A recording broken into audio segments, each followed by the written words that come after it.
Paz do Senhor, povo de Deus, muito obrigado pela oportunidade de você estar me assistindo mais uma vez. Dá glória. Obrigado aos novos inscritos, obrigado a Jutaí, obrigado ao irmão Carlos. Paz do Senhor, irmão Carlos. Olha, tô morando perto de tu, viu? Que demais! Você tá morando em Feira, eu tô morando aqui em São Nicolau. É um povoado aqui de Tanquinho e Santa Bárbara. Em breve eu vou aí em Feira de Santana pra gente dar uns glórias junto. Em nome de Jesus. Ou então trazer você aqui na igreja para contar um testemunho, que eu sei que sua vida é uma vida na presença do Senhor, tem muita coisa boa para passar pra gente. Quero agradecer também a Claudionô, que também está acompanhando aqui o canal. Muito obrigado a minha tia Patrícia, a Elionabe, muito obrigado ao Ibis Pinheiro também, que está aqui no canal. Muito obrigado a todos aqui da Congregação Assembleia de Deus do Tomba. E a Adriano Carvalho, que me fez essa pergunta. Quero mandar um abraço a Ítalo, dizer que te amo, Ítalo. Deus abençoe sua vida. Espero um dia poder dar glória a Deus junto com você de novo. Adriano Carvalho me fez uma pergunta, irmãos, que eu acho muito relevante para esses dias, que hoje a gente vai falar sobre juízo investigativo, né? É um tipo de doutrina que diz que Deus vai te julgar, né? Você foi crente, fiel aqui na terra, mas quando chegar no céu, Deus vai julgar, ou quando vier o juízo final. Eu não entendi direito isso. Eu sei que antes de você ser salvo definitivamente, vamos falar assim, você vai passar por um julgamento para saber se você vai entrar no paraíso pelas suas obras. A que ponto chegamos, né? As suas obras vai dizer se você vai entrar no paraíso ou não. Eu quero deixar um texto, tá aqui. Eu não sei onde é que tem esse texto, não, meu filho, mas tá aqui, ó, na tela. Não. Tá bom? O texto tá aí na tela para vocês, onde fala claramente que a salvação não é por obras.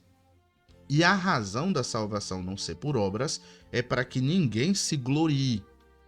Eu poderia atacar a doutrina diretamente, mas o irmão Rodolfo, né, que é um colega meu de infância, me ensinou uma vez que, ao invés de eu me preocupar em atacar uma falsa doutrina, eu preciso me preocupar em pregar a verdade. Gente, se vocês ouvirem galinha cantando, é que eu moro no interior e graças a Deus eu crio, tá bom? Então pode dar risada aí do outro lado, tá bom? Dos franguinhos cantando aí. É sinal de que vão botar ovo, graças a Deus, Deus tá prosperando. Então o que acontece? Em vez de atacar a falsa doutrina, eu vou mostrar a doutrina verdadeira da redenção de Cristo. Eu vou pregar a verdade, que eu pregando a verdade, vocês absolutamente, com toda certeza, vão rejeitar a mentira de imediato. É verdade. Lucas capítulo 22, versículo 42, diz o seguinte: Pai, se queres, afasta de mim este cálice. Contudo, não seja feita a minha vontade, mas a tua. Eu quero perguntar para você que está me assistindo nesse exato momento, é uma pergunta retórica, né? Uma pergunta que eu vou responder aqui, vocês, né? Não tem como ter o feedback ainda, a gente vai fazer uma live em nome de Jesus, em breve. Em nome de Jesus. O que tinha dentro do cálice que Papai do Céu estava para dar para Jesus, que deixou Jesus com tanto medo? Eu não sei. Algumas religiões dizem que Jesus estava com medo da morte. Não creio nisso. Algumas religiões dizem que esse cálice era a morte. Não é. Não é a morte. Jesus nunca teve medo de morrer. Os profetas de Cristo não teve medo de morrer. João Batista não teve medo de morrer. Jesus ia ter. Vocês entendem?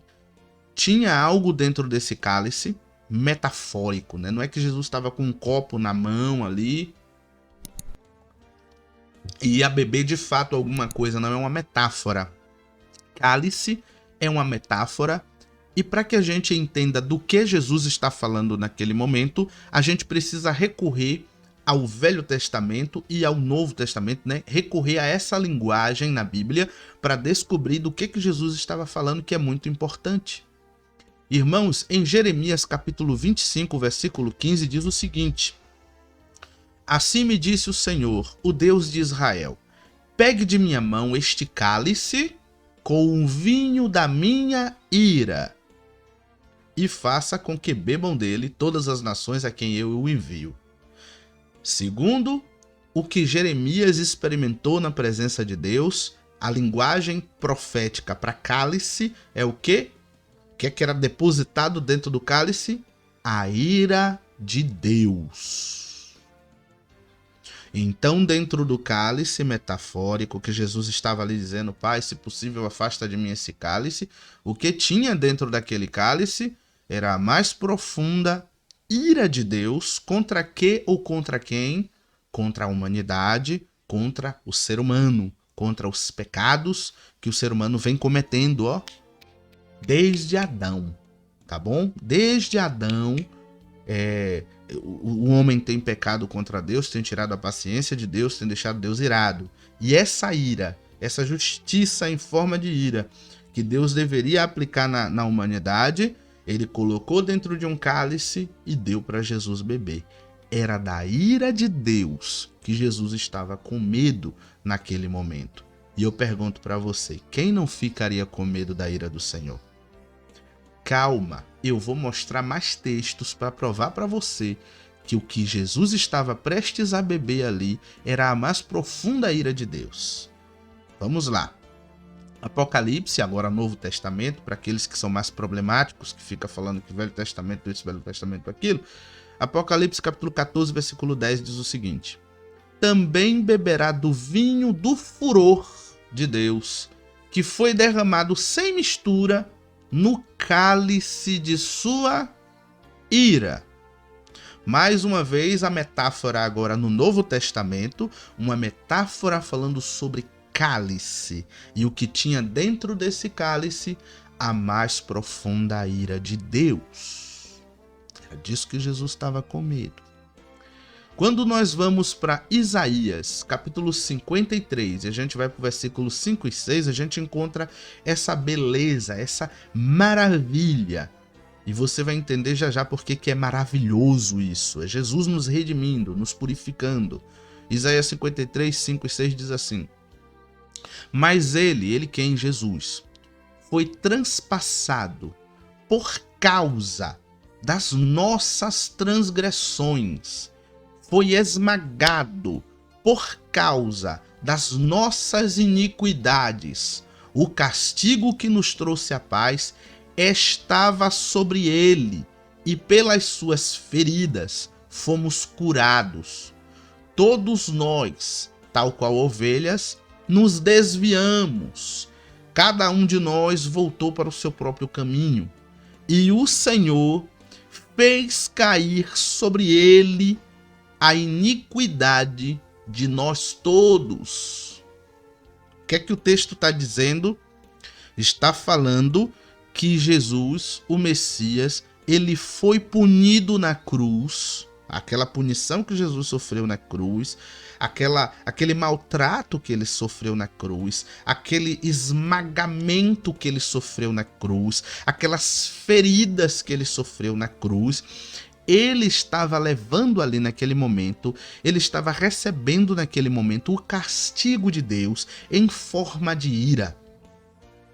Deus estava ali castigando Jesus, derramando a sua ira santa sobre Jesus para apagar, para que ele pudesse apagar, para que ele pudesse aplacar a ira do Todo-Poderoso contra nós. Jesus foi punido na cruz por Deus para que eu não seja punido, eu que creio nele, você que crê nele, não seja punido no dia do juízo final. Jesus bebeu toda a ira que Deus tinha contra a vida daquelas pessoas que creriam em Cristo. Ele bebeu toda a ira de Deus na cruz do Calvário. Tá entendendo? A punição, o castigo que Deus tinha contra mim, Jesus bebeu completamente, sem nem deixar uma gotinha diante do Pai na cruz do Calvário. O versículo 10, vamos pular aqui para o versículo 10, Isaías 53, 10 diz assim: contudo foi da vontade do Senhor esmagá-lo e fazê-lo sofrer. E, embora o Senhor faça da vida dele uma oferta pela culpa, e aí continua o versículo, veja só, veja, o texto diz que foi da vontade do Senhor esmagá-lo e fazê-lo sofrer. E embora o Senhor faça da vida dele uma oferta pela culpa, e aí continua o texto, eu quero parar aqui nessa parte onde diz que Deus se agradou em moer Jesus. Deus se agradou, Deus se alegrou em derramar sua ira no seu filho. E vocês perguntam, por quê? Como que Deus pôde ter prazer em esmagar Jesus, em castigar Jesus na cruz do Calvário? Gente, Deus sentiu prazer porque ele viu a justiça dele sendo satisfeita. O Deus é bom, Deus é maravilhoso. A Escritura diz que Deus é tão puro de olhos que não pode contemplar o mal. E a gente, nós seres humanos, somos maus por natureza. Então, nada mais natural do que Deus ver o pecado sendo punido. Deus não podia, de maneira nenhuma, como juiz, abrir as portas do paraíso e dizer para todos nós pecadores, olha, sabe de uma, eu perdoo todos vocês, entrem aqui no paraíso de boa, tranquilo, sabe, eu vou passar a mão pela cabeça de todos vocês. Não pode fazer isso. Deus precisaria provar sua justiça castigando o pecado. Deus precisava punir o pecado. Deus precisava cumprir uma sentença sobre o pecado. Ele não pode, é contra a natureza dele, abrir as portas do céu e dizer para todo mundo que pecou, que errou, que cometeu crimes, e dizer, entra aqui no céu. Não pode ser assim. Não dá para ser assim. Eu vou ilustrar uma coisa aqui para você. O que você acharia de um juiz que tivesse recebido ali agora no seu julgamento uma pessoa que cometeu tal crime? Veja só. Um pai pegou um filho e cometeu atos, sabe, aqueles atos, abusos, e matou a criança, e a polícia chegou, pegou ele no ato. Pegou esse rapaz, levou para ser julgado. O juiz olha para a cara desse rapaz que está chorando, dizendo que está arrependido de tudo que fez, e o juiz diz assim, sabe de uma, você está chorando, eu sou um juiz legal, sou um juiz gente boa, sabe de uma, solta ele. O que vocês iam dizer sobre esse juiz? É injusto, porque o rapaz foi pego cometendo crime, ele foi pego em flagrante, ele cometeu crime, tem prova de que ele cometeu crime e ele não foi julgado, ele foi solto, ele saiu sem pagar pelo crime que ele cometeu. Esse juiz é o mais injusto do mundo, era o que nós iríamos dizer. Da mesma forma é Deus. Ele não podia simplesmente olhar para minha cara e dizer, David, você é pecador, você cometeu crimes espirituais, eu vou dizer assim, o pecado, encare o pecado como um crime espiritual. Você feriu a lei de Deus. É crime. O que é um crime físico? É quando você quebra a lei do Estado. Você quebrou a lei de trânsito, você cometeu uma infração, você cometeu um crime, você cometeu um pecado contra a lei de trânsito. Você vai ter que pagar uma multa para depois você poder caminhar de novo com o seu carro, com a sua moto. O que é um crime estadual? É quando você fere a lei do Estado, quando você fere a Constituição brasileira, quando você transgride a lei civil do seu país. Quando você transgride a lei, você cometeu um crime. Se não tivesse escrito na lei brasileira que roubar é errado, ninguém seria preso, ninguém poderia ser preso. Por quê? Porque não seria crime. Então, o crime é a transgressão da lei. E eu pergunto a você que está me assistindo, quem de vocês nunca quebrou a lei de Deus? Vou beber uma água enquanto você pensa.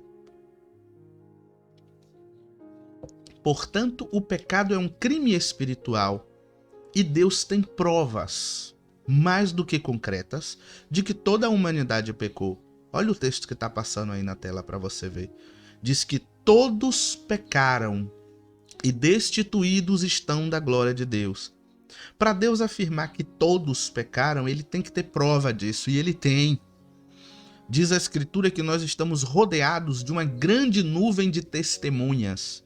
Não falta testemunha no céu, nem na terra, para provar que eu e você somos pecadores dignos do mais profundo inferno. É verdade. Não tem escapatória para cada um de nós se Deus fosse olhar a gente diretamente. Não existe escapatória. Por isso, nós somos criminosos diante de Deus. E o que Deus fez? Como é que Deus pode, então, salvar esses criminosos sem deixar de ser justo? A resposta está na cruz. Como Deus pode punir o pecado e, ao mesmo tempo, salvar o pecador? A resposta está na cruz. Jesus foi na cruz sofrer a punição para que eu estivesse livre. É como se eu fosse pai, e eu sou, da minha filha, né, Temari, e ela cometesse um crime. E ela cometesse um crime passivo de ficar 6 anos presa. E eu fosse no lugar dela preso para que ela não fosse para a cadeia. O que aconteceria? Eu fui preso no lugar da minha filha, eu paguei aquela pena, eu cumpri aquela punição, tá bom? E ela não pode mais ir para a cadeia por aquele crime, porque eu já paguei, eu já cumpri, eu fui e cumpri a sentença no lugar dela. O nome disso é propiciação. Propiciação é quando um ser humano oferece a uma divindade, vamos falar assim, né? Tenta satisfazer a ira de uma divindade. A divindade está irada e a pessoa faz uma propiciação, um sacrifício, uma oferta para aplacar a ira daquela divindade. Pode procurar em qualquer dicionário. Qualquer dicionário vai ser isso. E diz o versículo 10, né? O Senhor faça da vida dele uma oferta pela culpa. Ou seja, Jesus ele é a propiciação pelos nossos pecados. Como diz aqui em 1 João capítulo 2, versículo 2. Ele é a propiciação pelos nossos pecados, não somente pelos nossos, mas também pelos pecados de todo o mundo. O que é propiciação? É você se colocar diante de um Deus irado e aplacar a sua ira. É você satisfazer a ira daquele Deus. É você receber a justiça, né? Você receber uma punição ali. Agora você recebe a punição no lugar de determinadas pessoas. E foi isso que Jesus fez na cruz do Calvário. Ele recebeu de Deus a punição no meu lugar. Para que hoje eu possa erguer a minha voz a Deus e louvá-lo, primeiro Jesus teve que sofrer no meu lugar. Isso é o Evangelho. E é isso que o texto está falando. Então Deus não pode simplesmente abrir as portas do céu e dizer: vem, eu perdoo todo mundo. Ele seria injusto. Então o que é que ele fez? Bom, eu vou botar alguém para receber toda a minha ira, para que eu possa abrir as portas do céu e dizer a essas pessoas: agora vem. Entendeu? Irmão Dave, eu estou entendendo o que você está falando, mas eu não estou aceitando porque eu ainda não vi na escritura de forma clara tudo o que você está falando. Abra em João, capítulo 3, versículo 18. Você vai encontrar esse texto lá ou leia na tela. Quem nele crê não é condenado, mas quem não crê já está condenado, porque não crê no nome do Filho unigênito de Deus. O que é que Jesus disse nesse mesmo texto no versículo 16? Que Deus amou o mundo de tal maneira que deu seu Filho unigênito para que todo aquele que nele crê não pereça, mas tenha vida eterna. Veja só, Jesus está falando que ele foi entregue pelo próprio Pai como sacrifício vivo para me redimir dos meus pecados, para redimir todos aqueles que crescem nele. Veja que Deus Pai ofertou seu próprio Filho como cordeiro da propiciação, ou seja, como objeto de aplacar a sua ira. Propiciação significa isso. Como objeto que aplacaria a sua ira, que acalmaria a ira de Deus, que extirparia a ira de Deus contra aqueles que crescem nele. Por isso, para quem crê em Jesus, não há condenação. Por quê? Porque Jesus já recebeu toda a condenação que o Pai tinha para essas pessoas. Eu não preciso nem falar muito mais, nem comparar com juízo investigativo isso aqui, nem com salvação pelas obras.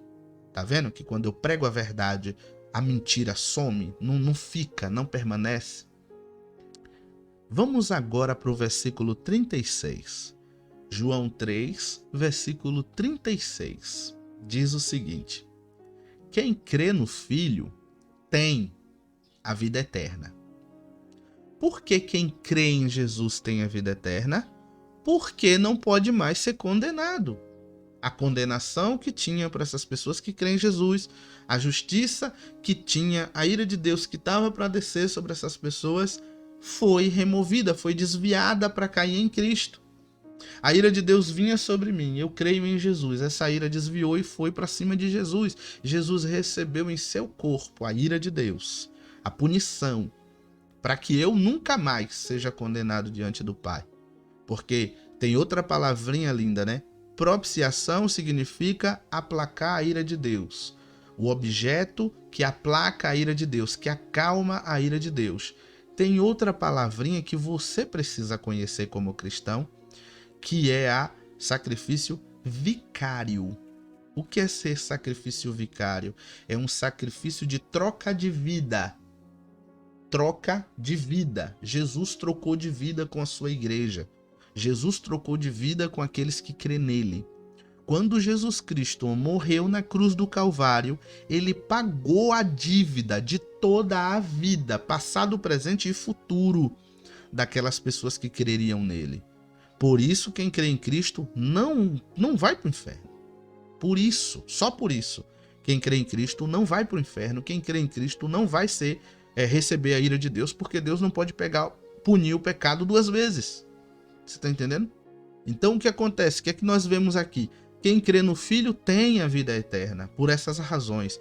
Já quem rejeita o Filho não verá a vida, mas a ira de Deus permanece sobre ele. Por que a ira de Deus permanece sobre ele? Porque Jesus morreu somente para os que iriam crer. Jesus morreu, aplacou a ira do Pai que estava vindo somente para aqueles que creriam nele. Então, quem não crê, a ira de Deus permanece vindo e uma hora a ira de Deus vai encontrar essas pessoas. Esse é o evangelho. Romanos capítulo 8, versículo 1, diz o seguinte: portanto, agora já não há condenação para os que estão em Cristo Jesus. Por que não há condenação? Jesus já recebeu a condenação. Não há condenação, somos livres. Estamos nesse exato momento, se cremos em Cristo, estamos nesse exato momento livres do inferno. Estamos nesse exato momento dentro do céu, ainda que a gente esteja na terra. Nossos pezinhos já estão lá dentro do céu. Não tem como ser diferente. Porque Cristo já pagou toda a minha dívida. Ele não pagou parte da minha dívida com Deus. Ele pagou toda a minha dívida. Sou salvo. Ponto final. João capítulo 19, versículo 30 confirma isso. João 19, 30 diz assim: tendo-o provado, Jesus disse: está consumado. Com isso curvou a cabeça e entregou o espírito. Essa palavra está consumado, gente, no grego é tetelestai. Tetelestai era um documento que o advogado utilizava para soltar aquela pessoa que estava preso na cadeia, tinha cometido um crime, e aquele documento tetelestai era a justificação daquela pessoa. O advogado chegava diante do delegado, né, da prisão da época, e chegava e dizia: olha, tá aqui o tetelestai dele, o documento de soltura, o documento que prova que ele pagou a dívida dele, ele não tem mais dívida contra a sociedade, ele não pode mais ser preso, ele não pode mais ser condenado, tá aqui o tetelestai dele. O grito que Jesus dá na cruz é tetelestai. Ou seja, estão justificados. A minha igreja, aleluia, a minha igreja não pode mais ser condenada. Aleluia. O pecado foi pago. A ira de Deus foi satisfeita. Glória a Deus. Aleluia. Por isso ele entrega o espírito dele ao Pai e diz: toma meu espírito, cumpri meu sacrifício. Cumpri tudo. Está cumprido, está completa a obra. Tetelestai, está solto. Por isso a Escritura vai dizer que onde está o Espírito de Deus, aí há liberdade. Por isso que a Escritura fala no Novo Testamento o tempo todo que nós somos livres em Cristo. Gente, isso é forte. E é o evangelho, tá bom? Aí as pessoas estão perguntando agora do outro lado. Sim, irmão Dave, por que Jesus fala que cada um vai ser julgado segundo suas obras? Porque a Bíblia fala o tempo inteiro que nós seremos julgados segundo as nossas obras. Irmãos, veja só. Quando Cristo morreu na cruz, ele levou todos os nossos pecados. Ele, como uma esponja, vamos imaginar, ele absorveu todos os nossos pecados e recebeu de Deus a punição pelos pecados. No momento que Jesus está na cruz, ele diz: Deus meu, por que me abandonaste? Naquele momento ele está vendo o Pai como juiz. Ele está dizendo: Senhor, tu me abandonaste. Por que me abandonaste? Porque a Bíblia diz que Deus se aparta do pecador. Deus se aparta do pecado. O que faz separação entre Deus e os homens é o pecado. O pecado afasta a gente de Deus. Naquele momento, os meus pecados e os seus estavam em cima de Jesus, dentro de Jesus. Jesus absorveu nossa vida pecaminosa. E Deus, naquele momento, a única coisa que viu em seu filho, não viu ele, sabe? A única coisa que viu é o objeto da ira dele. E ele, derramou a ira dele sobre seu filho. E esse foi o sacrifício vicário de Jesus. Nesse momento, quando a ira de Deus é satisfeita, a vida santa de Jesus, lembra que vicário é troca, troca de vida. A vida santa de Jesus, a vida de obediência que Cristo teve, a vida de fidelidade, a vida de grandes obras, de curas, de maravilhas, a vida de santidade, de pureza, toda a pureza que Jesus viveu, essas obras de Cristo, ela recai em cima da igreja, de tal maneira que ainda que eu não tenha muitas obras maravilhosas aqui na terra, diante do Deus Todo-Poderoso, quando ele olha para mim, ele vê o sangue de Jesus sobre minha cabeça e sobre ele as obras de Cristo. Por isso, as obras de Cristo recaem sobre sua igreja e satisfaz Deus. Deus olha para sua igreja e vê frutos. Ainda que minha vida dê frutos imperfeitos, ele olha para a minha vida e diz: olha, tem muito fruto bonito ali. Porque ele vê os frutos de Cristo que recaíram sobre a minha vida. Então, não tem como. A igreja vai ser julgada pelas obras. Quando a igreja chega, Jesus vai olhar, Deus vai olhar lá. É pecador? É. A ira de Deus foi satisfeita. Pronto. Já não tem mais condenação para essas pessoas. Mas e obras? Eles vão poder entrar no céu? Cadê as obras dele? Tá aqui as de Cristo. Pronto. Aleluia. Tá aqui as de Cristo. Bom, vocês têm obras. As obras não são suas legítimas, mas é daquele que te salvou. As obras daquele que te salvou caiu sobre você. Então vocês podem entrar no céu. Entra. E aí vem o resto da humanidade. E aí vem até aqueles crentes que crê que é salvo pelas obras, que fica pregando juízo investigativo, dizendo que você vai entrar no céu pelos seus próprios feitos.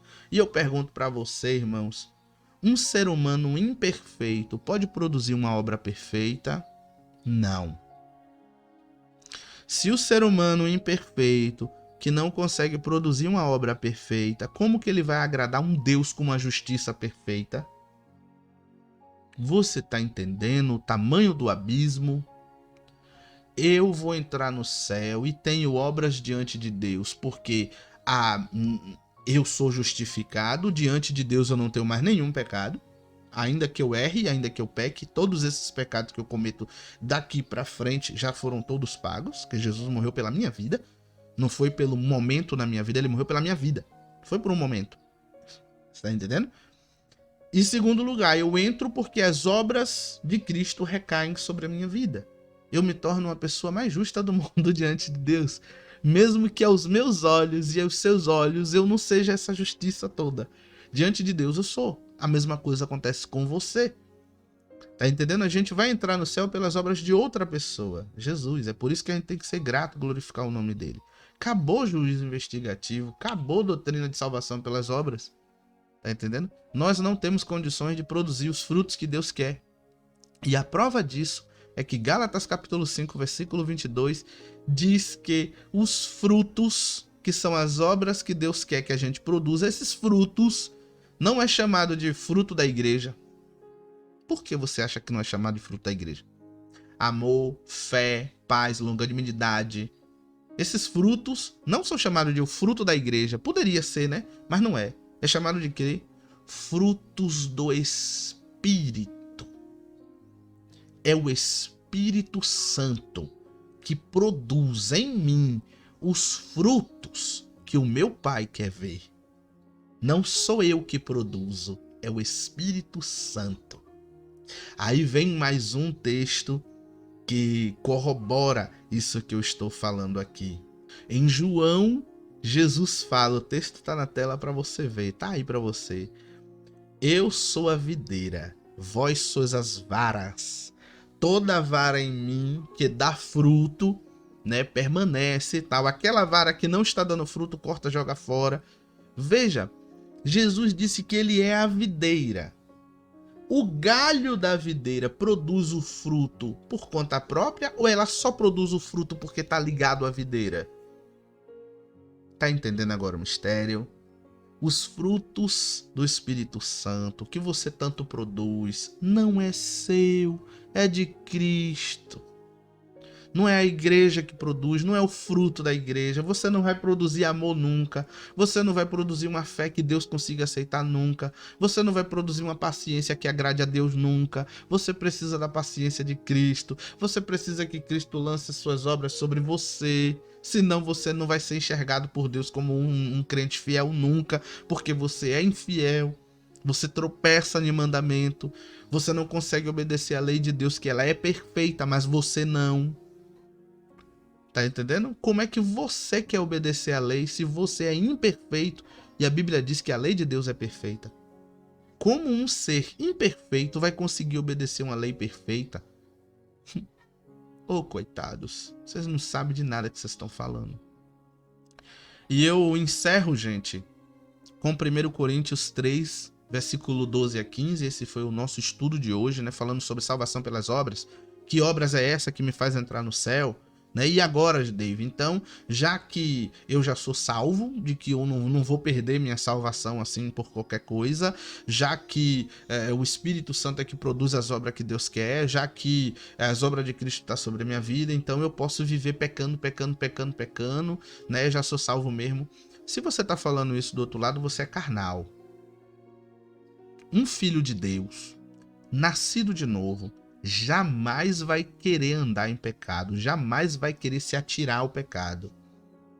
Um filho de Deus, nascido de novo, cumpre a escritura que diz que tem prazer na lei de Deus, tem prazer em estar com Deus, tem Deus como o seu maior prazer no universo. O nascido de novo, ele jamais vai amar viver chafundando no pecado. Por quê? Porque ele nasceu de novo. Ele tem uma nova natureza dentro dele. Então, pastores que estão me ouvindo, evangelistas, missionários e missionárias, e seja lá mais quem, que está aí dizendo, então se eu sou salvo, Deus me salvou para sempre, então eu vou viver com a cara enfiada no pecado. Você não é salvo. O salvo jamais vai andar mergulhado no pecado. O salvo produz as obras. Por quê? Porque ele é salvo. Ele jamais vai sentir prazer em viver no pecado. Se você sente prazer no pecado, dificilmente você nasceu de novo. Eu peco, mas sem prazer. Eu erro, mas depois é uma tristeza que parece que arranca, vai virar uma depressão, sabe? O salvo, ele não tem prazer no pecado. E essa falta de prazer no pecado faz com que ele tenha prazer nas coisas de Deus. O salvo se alegra quando está reunido com a igreja. O salvo ama ouvir a palavra de Deus. O salvo tem prazer nas coisas de Deus, porque ele é salvo. Então, se você ouviu a pregação do verdadeiro evangelho agora, e você entende a graça de Jesus Cristo, e você diz, nossa, já que é assim, eu vou poder ir para a balada pecar, eu vou agora sair fazendo, sabe, fornicação à torta e à direita, eu vou viver no mais completo pecado, já tô salvo mesmo. Então você não tá salvo não. Muito difícil, quase impossível um salvo ter esse tipo de pensamento. E muito obrigado por você ter me assistido até aqui. Se você tiver alguma dúvida sobre o que foi falado, coloque nos comentários. Se você me conhece pessoalmente e tem como conversar comigo pessoalmente, vamos conversar sobre o assunto, tá bom? Mas essa é a realidade, tá bom? Esse é o evangelho. Não existe outro evangelho, irmão. Se tiver um evangelho diferente desse, é maldição. Esse é o evangelho da escritura, tá bom? Jesus não morreu na cruz para pagar nada a Satanás. Jesus não morreu na cruz para... Não, Jesus morreu na cruz para satisfazer a ira de Deus. Propiciação pelos nossos pecados. É o Cordeiro de Deus que tira o pecado do mundo, tá bom? Tá vendo que quando a gente sabe a verdade, toda a doutrina falsa agora, eu tenho certeza que tá se desmoronando diante de você. Então eu agradeço a Deus por essa oportunidade de falar do evangelho para vocês. Até a próxima, se Deus quiser. Muito obrigado. Não se esquece de se inscrever no canal não, tá bom? Tamo junto.